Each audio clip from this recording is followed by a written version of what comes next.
All right, today I'm gonna show y'all how I break down my beats, get them ready to upload. This is how I mix all my beats really. Whether I got a vocal in the session or not, I always start with mixing the beat. I'm gonna take you through how I do that. Very straightforward process to me, but I'm sure there's a lot of y'all that can learn from this. So right now, I got this beat here. It's like I call it like a G Herbo type beat. Little like old school New York type beat, maybe. Let me know in the comments what y'all think it sound like. I'm about to play it for y'all here.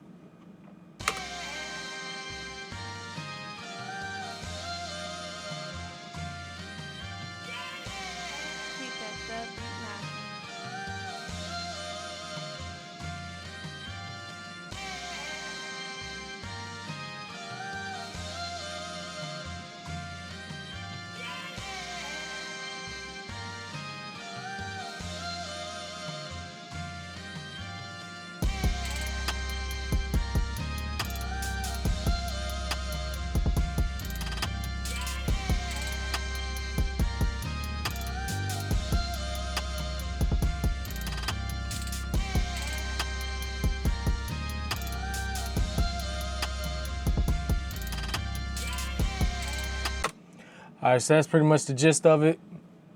Whenever I'm creating beats, I got a really fast workflow. I'm in and out of my template. I don't do any mixing. Even when I send beats to clients, I'll just slap a limiter on the end.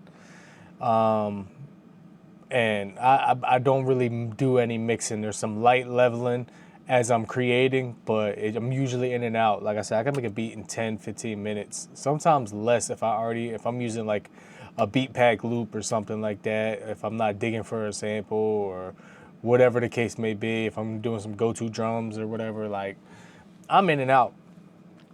So first thing I like to do is we're gonna lower all the instruments, all the drums to 0. And this is how I like to start. Kick and snare automatically, I like to bring them up. So first, the cycle part with the most music. And bring in that kick and snare. I like to start with my kick and snare at the same level. And I usually don't mix in headphones, but you know, for the sake of these videos, so there's no feedback and stuff like that, gotta do them in headphones. I got me the Vantone mix phones on right now. They cool. I like using them when I'm mastering because they're super harsh. Help you pull out some of them high-end frequencies and mid-high frequencies you might not hear on your monitors. I like to start with my kick and snare, like I said, around the same level. This is the meat of your beat. This is what controls your tempo. It's your down kick, your down beat, and your up beat. So this is the foundation of a lot of my beats, especially in hip hop. No matter if I'm working with stems or not, it's these right here.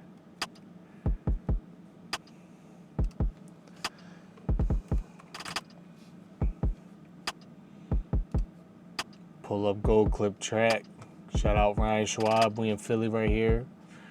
You know what I'm saying?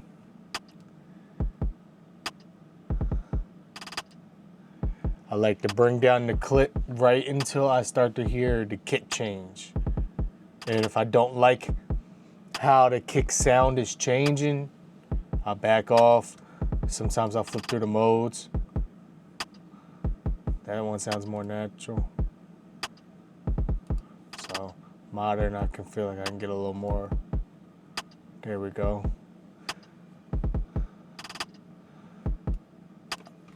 I usually don't mess with the gold knob on the kick. And then I go over to the snare, same thing. January, I got a new computer and I was finally able to update Logic for the first time in like almost 2 years. And man, this search for plugin features made me so much more dialed in.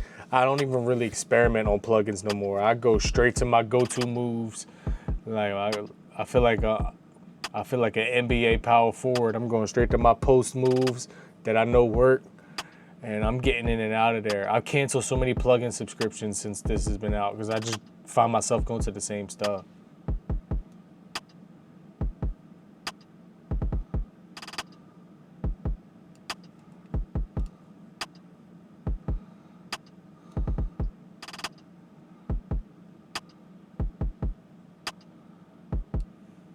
There we go.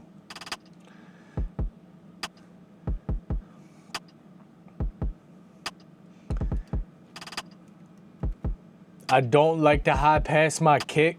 The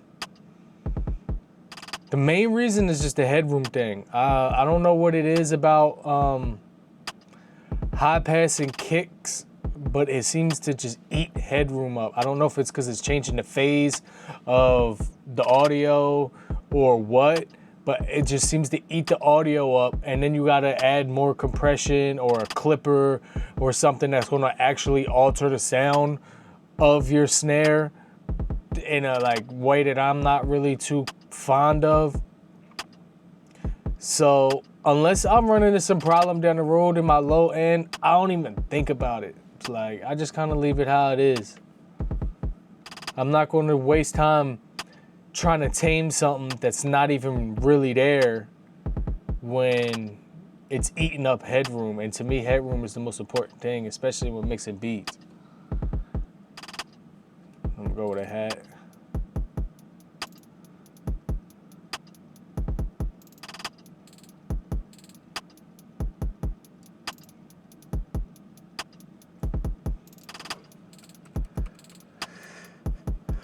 A little PS22, little spreader. Start with the grand piano mode, low frequency spread all the way down, and open up that hat to where I feel like the snare and the hat are in different places. It makes it more legible, especially when you got a vocal in there. The hat just sits better to where you can hear it, and you can still boost high end in the vocal, but you can still hear your hi-hat. And on top of that, a lot of times it helps the headroom go down as well, so that's always a plus.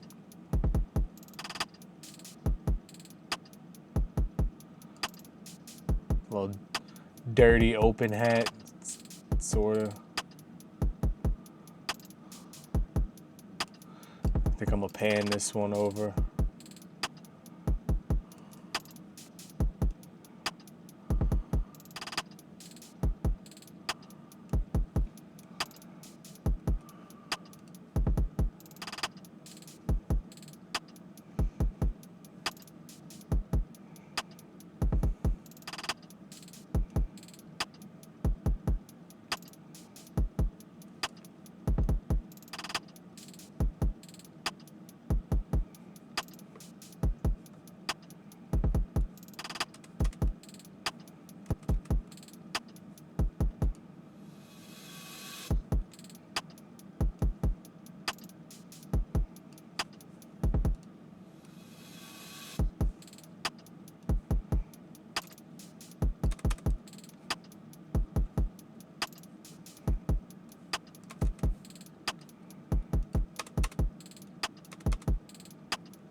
Little tom fill here.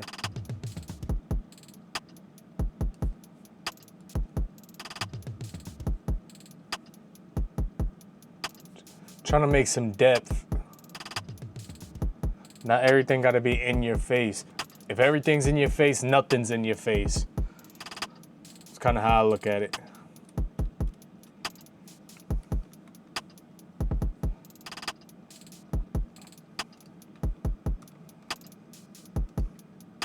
I don't put my 808 and kick in the same bus.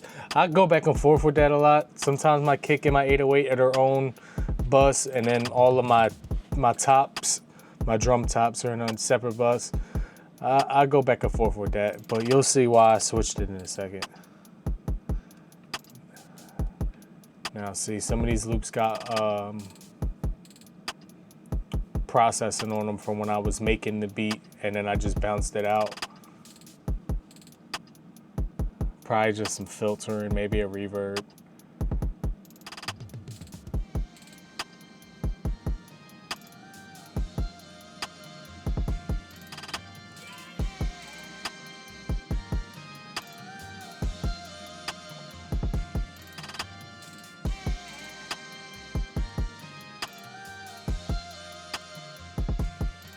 That's a good spot right there.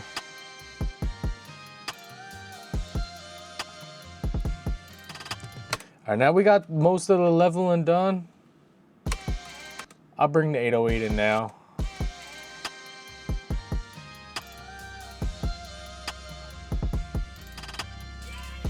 It's not even really 808, it's more of a sub bass. I put all that stuff on my 808 track when I got the sampler open, so that's why it's named that.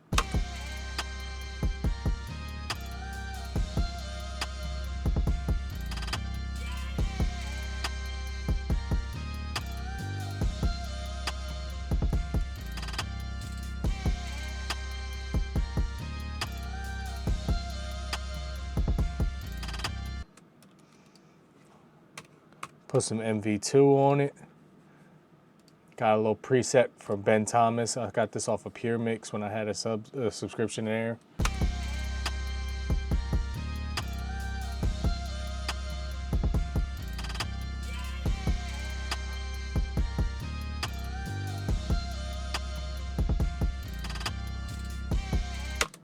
Little upwards compression.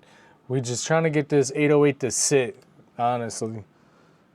I like to use Oxford inflator. If you don't like routing a whole lot of parallel compression, especially if, like, I know when you're in FL, like, it gets to be a headache. I don't know if they've changed it in some of these updates. But if you mix it in FL and you want some quick parallel compression, you gotta grab this inflator. It's like, you can get it for like $70 most times if it's on sale.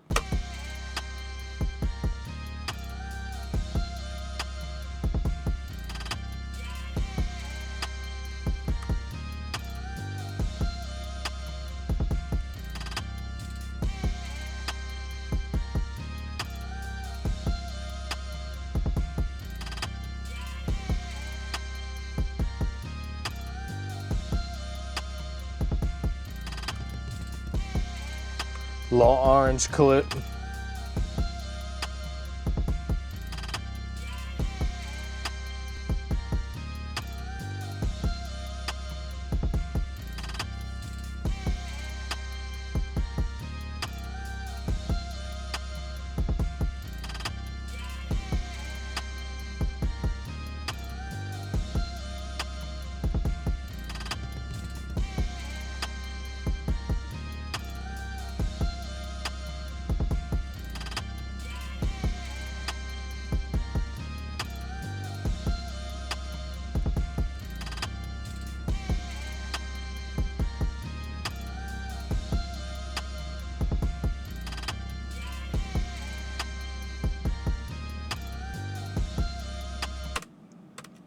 All right, now here's where all the heavy lifting's really done. Shout out Jason Joshua with Orion. All of my drums go through this. My kick, snare, hats, toms, perks, whatever it is gonna go through here. And this is basically his drum chain that he put in the one plugin. So any of the videos you see where he's using all them NLS buses, 8 of them bitches and all of that, like, this is the same thing, streamlined. And I'm sure he added some tweaks, this and that, but like, I never even watched a tutorial on how to use this because I've been obsessed with him since I was at my old studio with Jumbo. And Jumbo actually went to France to watch and learn from Jason for the mix with the master stuff. So I just innately knew how to use this because I recognized the signal flow and what's going on. So you always want to hit your input marker. He's real big on gain staging.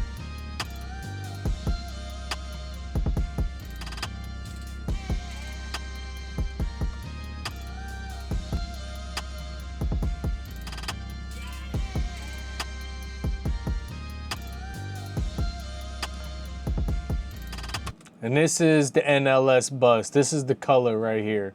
You got different modes. C is that one. That's the color. That's the space, the depth, the color. That's everything you want. Sometimes it's too much. Like, depending on what you're doing, it's too much, but this isn't one of them cases.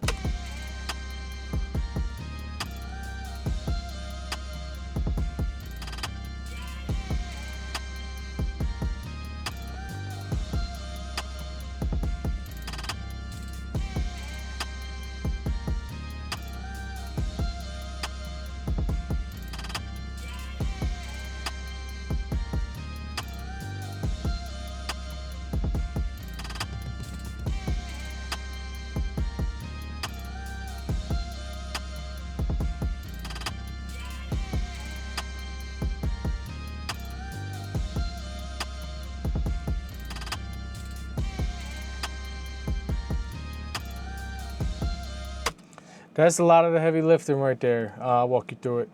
So the most important thing you want to hit is that input marker. It's just a gain staging thing. And then if you like to mix low like I do on DB, like sometimes I'm hitting -10 on things going in. Like, so you're going to have to crank into this. And if you want to come back out to match some of the leveling you already did, you just match, or, you know, you use your ear.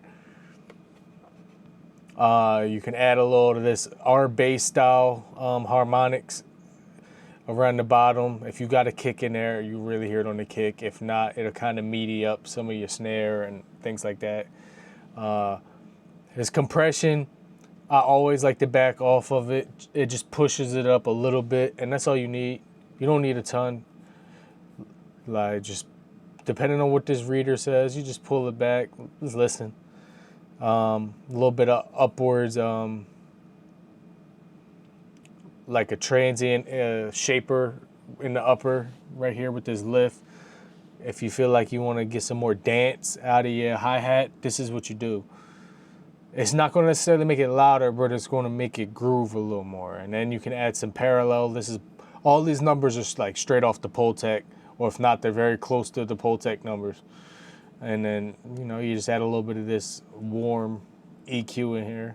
And this grit, this will give you some FL knock if you mess around with it. The grit knob. Well, that's pretty much it.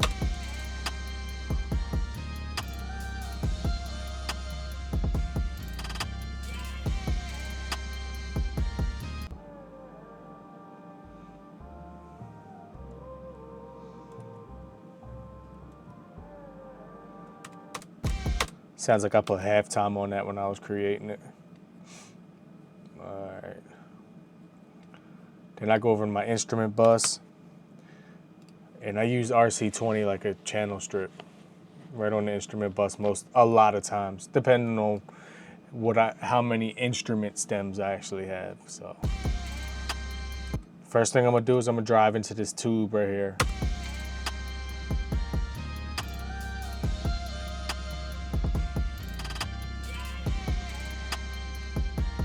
And then I'm gonna get some width.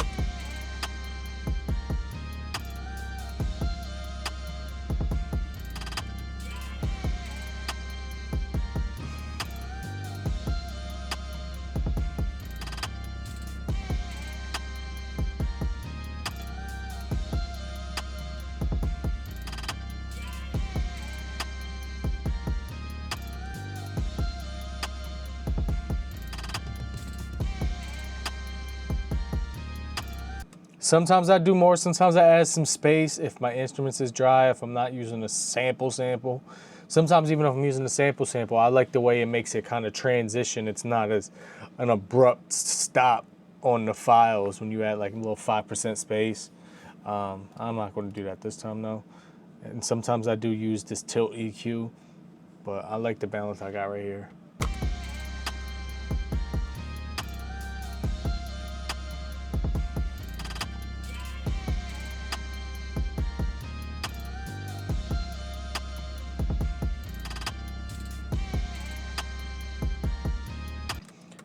Very simple. Look, there's not even a whole lot of plugins.